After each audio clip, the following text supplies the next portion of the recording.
Hey there, it's Cosmic Girl 101 talking about the astrology of March in this video for all the Scorpio rising signs of the zodiac. Trust you're doing well. It's a very active month, for better words. Lots of celestial movement up in the sky, as above, so below.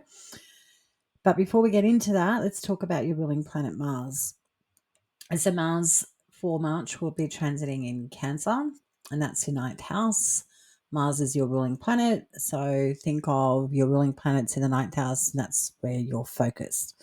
Ninth house rules your body, it rules what you want to begin, it rules your life in general, and it's all about how other people see you, the ninth house. So it's like a projection of you. People go, oh, you're Mars. So Mars is currently transiting in the ninth house, trining your first house. So you're embodied, you're engaged, you're ready to start, you're ready to begin, you're ready to inject life force and energy. That's Mars in the ninth house, or where you have been injecting a lot of life force and energy, what you want to start, what you want to begin, what you're passionately pursuing. Well, it's in Cancer, and that's all about emotional security. Like, it could have a lot to do with home, family, your roots, your heritage, your lineage, and that is Cancer, but it's also about your heart's desires. So your heart's desires with Mars in the ninth house is expansion and growth, be it through foreigners or foreign people, places and faces, travel destinations, your philosophy on life, your religious beliefs, your spiritual practices, your values. Also the house of higher education, bureaucracy and legalities. So keep that in your back pocket. That's your focus, and that's where people may see you engaged, if you will. You're trying to emotionally get something secure there in the ninth house, and you're working hard because Mars is all about the work, which I'm sure I don't need to tell a Scorpio rising that you're all about the work and passionately pursuing what you love. So that's the focus. That's where your ruling planet Mars is in the month of March. All right, get ready. Here it comes. This is the astrology for March for you. From the 1st to the 27th of March, Venus is retrograding in Aries. So reevaluation time when it comes to things that you do on the day-to-day. And that could and very well be a plethora of things. But the sixth house is more focused on service, work, co-workers, health, and pets. So reevaluating those topics and subjects is on your mind. And Venus retrograde is always about recovering things that we love. So going back to services that we really did enjoy connecting with, taking the dog for a walk a lot more than we have than before, playing nice with your co-workers, and really investing a lot of energy and love into your work and improving your health. So that is what Venus is going to be assisting you with, recovering your oomph for the daily grind and the almost sedate daily routine that we all engage in the sixth house. Venus is helping you recover some sort of harmony there from the 1st to the 27th of March. On the 3rd, Mercury ingresses into Aries, joining retrograde Venus. When you have Mercury stepping into Aries, we're talking about sharp, quick communication and social engagements, all to do with the sixth house. So there might be a lot of social components going on from the 3rd of March regarding service, your health, your pets, your daily routine, co-workers, work and services really might start amping up. And there'll also be, with Mercury here in that sixth house, a financial component to these topics and subjects. On the 7th, Mars, your ruling planet, trines the Sun in Pisces. So I think you might be the key protagonist on this day of delivering good news to children, an intimate relationship, or injecting energy in a pleasure pursuit. So it's as if you're taking your work hat off on the 7th of March and you're all about the fun. On the 11th of March, Mercury conjuncts retrograde Venus. We also have on the same day the Sun conjunct Saturn. So these are two separate things that we need to discuss on the 11th for you, Scorpio rising. Mercury, the planet of intellect, social connections, conjuncting retrograde Venus. This could be recovering finances or a financial dispute regarding a service, a pet, or within your workspace, or something to do with your health. So Mercury conjunct retrograde Venus is like a resuscitation of information, communication, or finances that have a knock-on effect to your day-to-day routine. So expect good news on the 11th. And with the Sun conjunct Saturn on the same day, in your house of children, sex, and pleasure, this is setting off a new cycle between the Sun and Saturn, and this is all about an optimistic path forward that has room to grow and develop over time. So this could be a new path for a child, if applicable, plans to have children if you don't have children. This also can be a new routine in the bedroom, or you take on a new hobby that's quite inspiring. So all in all, the 11th of March would be a day to mark in your calendar for things to come together pretty organically. On the 13th, Uranus sextiles the Sun. Well, here's a surprise from nowhere that can give you a lot of excitement on the 13th. With Uranus in Taurus sextiling the Sun in Pisces, this is all about sensual emotional pleasure on this day. So expect something good come towards you, and it could be because of a partner, relationship, or a surprise offer regarding an agreement or a contract. Moving on to the 14th, we have our first eclipse of March. We have two in this month, and this is our first eclipse of 2025. 14th of March, my goodness, a total lunar eclipse in Virgo where the south node is, my goodness, and it's in your 11th house, Scorpio rising. So this deserves a little bit more attention because this is a big deal. It's a lunar eclipse. So a total lunar eclipse is a full moon, but it's got that eclipse element to it, and this is a more focused full moon, which is a closing of a door, an ending, a culmination, a completion. And in Virgo, your 11th house, Scorpio rising, this can factor in mental and physical health.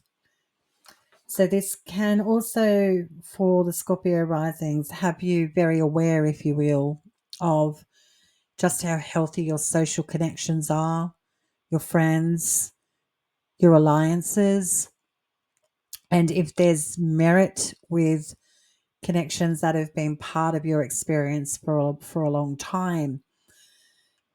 So this can be particularly confronting, if you will, a full moon lunar eclipse in Virgo, because Virgo is about service. It is about something that's very practical and earthy and long term and has a very intellectual component to this zodiac sign. And when we're talking about friends and social connections and your dreams and your goals and alliances, the full moon lunar eclipse brings the end of something to that house regarding those topics and subjects. So I wonder for the Scorpio risings, if you're considering such things as your psychological health and how it's all connected to friends, and maybe creating healthy distance from them if necessary, or coming to peace with understanding that you can only go so far with a certain social component in your life, and that's never an easy thing to acknowledge or deal with. And there also can be an environmental component to this, whether it's you moving in a different environment or social circle or friends moving away is a big possibility with a full moon lunar eclipse in Virgo. So eclipses are quite intense, and I don't use that word lightly, but they are, because they're a very focused full moon on what you see in full bloom. So it can be the end of a resolution or a conflict as well, because that full moon represents a completion point. So you put to bed a conflict with a friend or an alliance or a social connection, for example. You come to peace with knowing it's run its natural cycle. I'm not going to rule out, I would be a poor astrologer if I do not include the fact that this can also indicate a finalization, a closing of a chapter for a mother, someone that is a parent in your life, could be going through a big, big change, or a chapter in their experience comes to a close. Or if you have felt that a parent or someone that you consider a parent in your life has concealed something or not been truthful, if you will, this day may also indicate that you get a truth bomb from a parent, and it could have to do with Virgoan topics such as services or health. So I'm not going to rule that out either as a possibility on the 14th of March with a full moon lunar eclipse in Virgo, your 11th house. So contemplate and think about social connections coming to a close, a new chapter beginning, or a chapter ending, or a parent going through a profound change or chapter of change in their circumstance as well. But a full moon lunar eclipse also indicates that something is changing in your environment connected to those social connections, or for a parent. So expect a big change on the 14th of March. You may be feeling this now or have a sensation. You are a Scorpio rising, you're quite instinctual and psychic, that there's something brewing with a friendship or a social connection or component of your life, or a parent going through a big, profound change.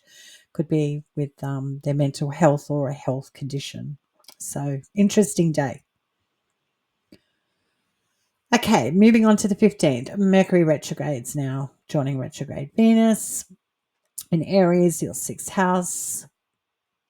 So the conversations have been had, the paperwork's there, the finances have been sorted out, and Mercury retrograde now indicates that the foot's off the pedal in pushing an agenda with work, health, services, labour, sickness, illness, and pets. So could be intellectually processing what you've been pushing for or trying to sort out in your 6th house of the daily grind. On the 19th, the Sun conjuncts Neptune in Pisces. And with the Sun conjunct Neptune, this doubles down on the Sun conjunct Saturn only a few days earlier in the month of March. So when the Sun conjunct Saturn, it was like, this is a new cycle, this is a new beginning. And then the Sun conjuncts Neptune, and it is about, can this be sustained, or do I have to let something go regarding sex, intimacy, creativity, and children? On the 20th, the spring equinox begins in the northern hemisphere, and the autumn equinox begins in the southern hemisphere. So a change of season. So enjoy that. On the same day, we have the Sun ingress into Aries, your 6th house, for 4 weeks. The Sun zodiac sign of exaltation. And it's also the beginning of the new astrological year. So for astrologers, this is like our New Year day. So happy New Year to you. So let's talk about the sun in Aries. So that house is lit up like a Christmas tree, if you will. The sun's exalted in Aries. This is the ideal zodiac sign for the sun to be in. Now the sun in his sixth house where Mercury and Venus are retrograding. This is like now that sixth house is focused with a stellium here for a little while. So the ideal, the optimism is all drawn to health, work, services, sickness, illness, labor, and pets. So where can you breathe new life force into those topics and subjects? The sun will help you rejuvenate the zest for engaging in the daily grind. So really nice from the 20th of March to the 20th of April with the sun exalted transiting in your sixth house. On the 21st, retrograde Venus sextiles Pluto. This could be a return of a family issue, something going on in the home or with a parent. You could be recovering some nice moments with people in your family dynamic on this day. So expect some really nice downtime with your nearest and dearest on the 21st of March. On the 23rd, the sun conjuncts retrograde Venus. This is like Venus and the sun having an intimate relationship about what Venus really loves about the daily grind, and the sun gives Venus an injection of energy and goes, it's really good for you to keep up the daily grind, but it's also really good that you're reevaluating just how much you love total commitment regarding providing services or services that help you, your body, pets, co-workers, and what you do on the day-to-day is easier to deal with on the 23rd. So really nice. Expect a nice return of energy or potentially a relationship or contract benefiting you on the 23rd of March. On the 24th, the sun conjuncts retrograde Mercury. So the sun conjunct retrograde Mercury indicates that there's some information or communication or finances that have been overlooked, and the sun brings the waiting game to a close. So expect information, communication, or a monetary situation to be resolved on the 24th. The 27th, we have retrograde Venus ingress back into her zodiac sign of exaltation of Pisces. And while she's retrograding back into Pisces, she conjuncts Neptune. So Venus retrograding back into your fifth house is great. This is Venus's zodiac sign of exaltation. She's very happy here. We've also got an exalted sun, a very happy sun.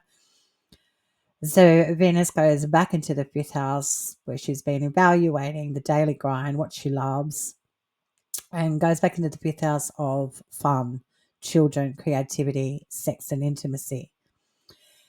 And when she conjuncts that Neptune, it's like Venus gets some information from Neptune about the potentials of creating something new or accepting that things need to change that have been hazy or foggy regarding sex, intimacy, fun, joy, and children. So expect a pretty sobering day on the 27th of March.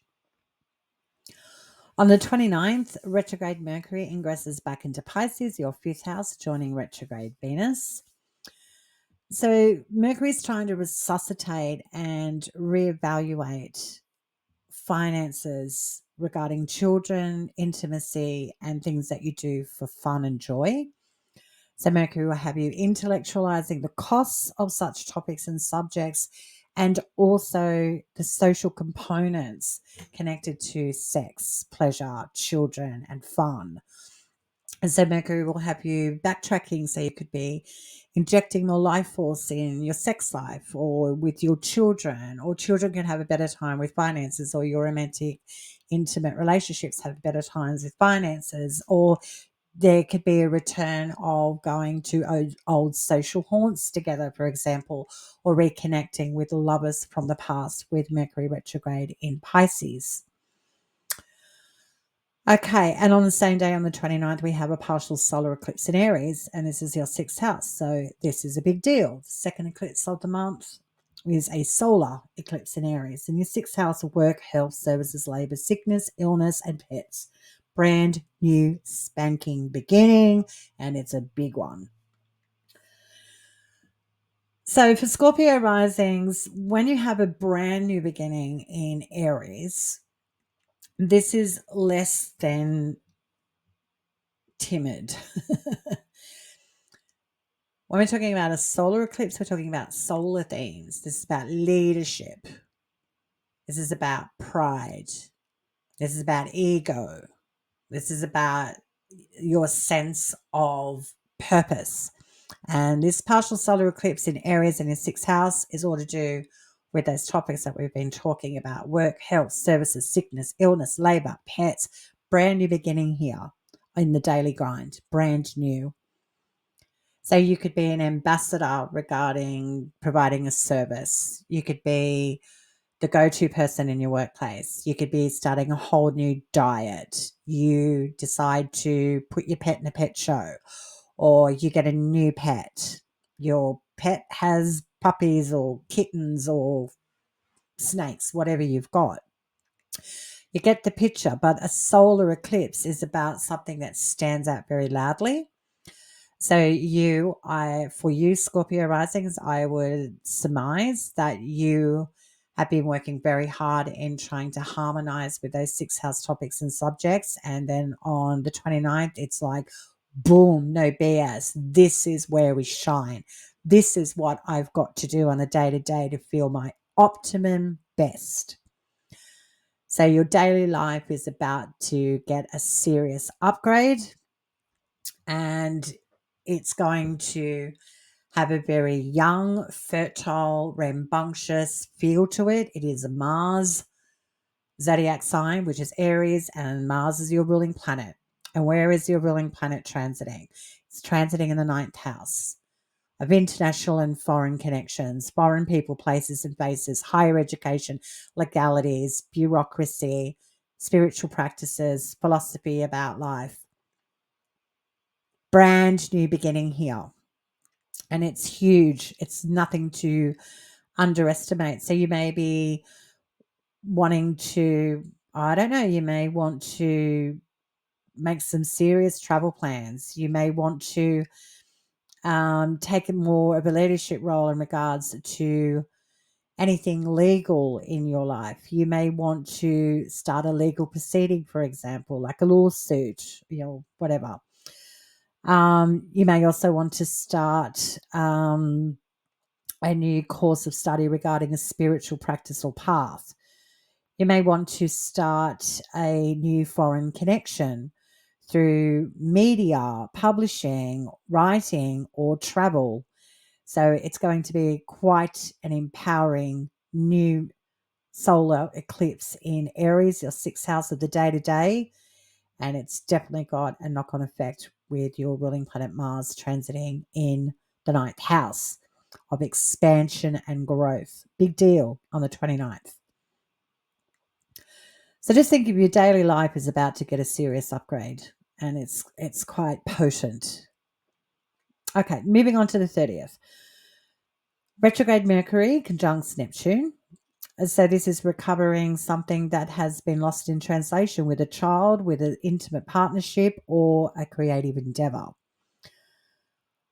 The same day, Saturn sextiles Uranus. This can be an out of the blue offer from a partner, another person in your life, or a contract lands that's got some gravitas to it.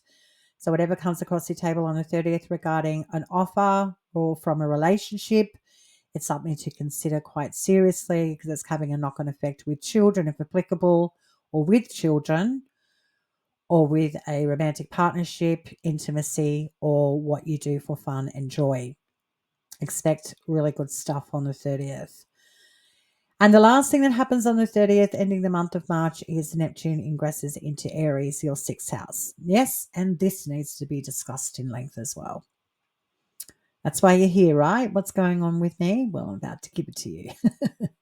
Okay, Neptune's been in Pisces for 11 years, and from the 30th of March to July 5th will be direct in Aries, and on July 5th, Neptune will go retrograde in Aries and retrograde back into Pisces eventually. So let's talk about how Neptune in Aries can be described in regards to that work, health, services, labor, sickness, illness, pets part of your chart, the day-to-day, the daily grind. Well, Neptune is about creativity, it's inspiration, it's idealization. It is about things that are ethereal, mystical. It's about haziness and fogginess and confusion and all of those natural significations and characteristics of that planet Neptune in your day-to-day. Simply expect fluctuations. Moments of brilliance when it comes to work and services and your health. And then moments where you just feel you don't have the energy to engage or even put on your clothes in the morning and go to work. So it's a very, for better words, a fluctuating energy that's going on in your 6th house temporarily. So that can seem daunting, and that would be right, because Neptune has that component of high highs and then very almost magician-like. It's not there anymore. Everything disappears and dissolves into nothing. So all the work and pride and effort that you're injecting on the day-to-day can at times with Neptune here feel extremely magical and creative, and you've got all the juices flowing and everything's organic and wonderful. And then at other times, Neptune will have you feeling like there's no results being produced. What's all the effort for? So it can be quite difficult with Mercury in Aries, Neptune in Aries in your 6th house of the day-to-day. But the cherry on top of the cake here is that Aries is ruled by Mars. Aries is a cardinal fire zodiac sign. It is very different from Pisces. So Aries is about action. Aries is about being strategic. Aries is passionate, and it will just bulldoze for what it wants. Now, Aries is ruled by Mars, your ruling planet. So think of you being at moments totally inspired, and then at times totally feel like you're completely frayed. So that can have a component of feeling lethargy and less than enthused about what you're engaged in on the day-to-day. And it's going to have a knock-on effect with your physicality, your body, your sense of self, who you are and what you want to begin, because Mars rules the 1st house of Scorpio, and that's your rising sign. So what I could say with it coming from a tough love angle is you are the key protagonist in keeping on showing up for yourself when it comes to services, your health, co-workers, your work life, with your pets, the daily grind. You are the integral moving part to keep the inspiration and life force going with things that you engage with on the day-to-day. Now, you're a fixed water yin zodiac sign as a Scorpio rising. So you're really good at fixating and focusing on what you love. But the tricky thing with Mercury is that it's got that component of deception. So this indicates that the only thing that can stop this freight train from not continuing in a straight line of execution and what it wants, it will be you that will stop the freight train through doubt, hesitation, low self-esteem, and feeling that is constant mode of pushing shit uphill to get what I want. So that's the tough love angle that I'm astrologically coming from. So how to keep yourself engaged? Well, the first thing you should be possibly considering is structuring your day-to-day like a general. Have a diary, have a calendar, have alerts. Get your day-to-day systems in order, running smoothly. So when things become a little bit harder to deal with, they're not going to be so overwhelming for your Scorpio rising, and keeping up appearances on the day-to-day and things that support you on the day-to-day. So that would be a great way to help yourself, if you will, to keep engaged and keep the energy levels up so you don't fizzle out. So Neptune's only here from the 30th of March to the 5th of July before it goes into a retrograde. So think of this as a soft opening. It's not official what you're really ingrained in when it comes to the creative sides and getting your creative juices flowing on how to optimize your sixth house, the daily grind. But you are engaged in identifying the pitfalls and how you may be your own worst enemy. It's a great moment to market, get creative, put your name on the map, get yourself out there, get yourself noticed. You have value. You can definitely bring things to the table to assist others with services, and especially when it comes to optimizing your health. So that would be a great way to work with this transit. So Neptune will be in Aries from 2026 for a very, very long time. I think it's like maybe, oh goodness, I think it's like 15 years. That's a long time. A really, really long time. I think. Don't quote me on that. I'll have to check that. So where's your muse to keep you focused and engaged on the day-to-day and make you feel strong and healthy and just in control of your shit? That means being in control of what you begin and follow through, execute, strategize, empower yourself, empower your mind, daily affirmations, safe sounding boards, people that will motivate you.